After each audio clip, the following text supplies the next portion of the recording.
The US, the UK, Belgium, Germany and the European Union are among those that have imposed different restrictions and sanctions on Rwanda in the past weeks.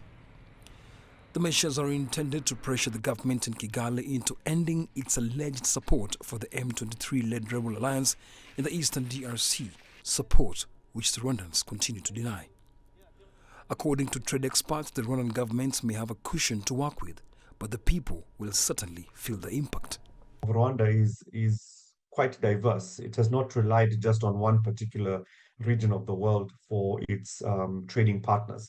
It has figured out how to diversify its trading destinations in terms of exports, but also imports. As I've mentioned, the top 5 exporting countries that Rwanda exports to none of them are in Europe. And similarly, in terms of imports, none of them are in Europe. I think what is important for the viewers to be aware of is that sometimes when you impose sanctions or when countries impose sanctions on others in a blanket form, the impact tends to be felt by not the perpetrators of an incursion or mischief. It's rather the broader population. Belgium, the former colonial ruler of Rwanda, DRC and Burundi, called for European Union sanctions on Rwanda. In response, Rwanda suspended bilateral cooperation with Belgium. The United Kingdom has taken measures like pausing direct bilateral financial aid to the government of Rwanda, excluding support to the poorest and most vulnerable.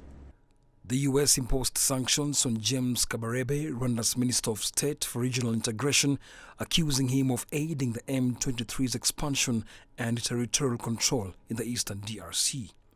A senior member of Congo River Alliance, an ally of the M23, was also sanctioned. For the European Union, defense consultations with Rwanda have been suspended. This week, Germany said it had halted new development aid to Rwanda and was reviewing its existing commitments in response to the African nation's alleged role in the conflict. Canada has also imposed sanctions on Rwanda, which include halting new government-to-government business engagements and trade support activities. For Rwanda, the government says it has bigger worries than sanctions, worries that are rooted in historical events. Rwanda doesn't feel fear to be isolated. We are facing an existential threat against our country from a genocidal force and from an international military coalition that was deployed on our border. All the countries that are currently making public pronouncements on suspension on aid and so on are saying, a lot of these decisions will be firmed up depending on the progress towards a peaceful and diplomatic solution to the regions. Rwanda has maintained its stance and rejected all allegations that it's supporting the M23 rebels.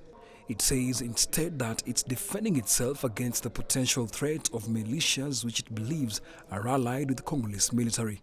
Nick Mudimba, CGTN.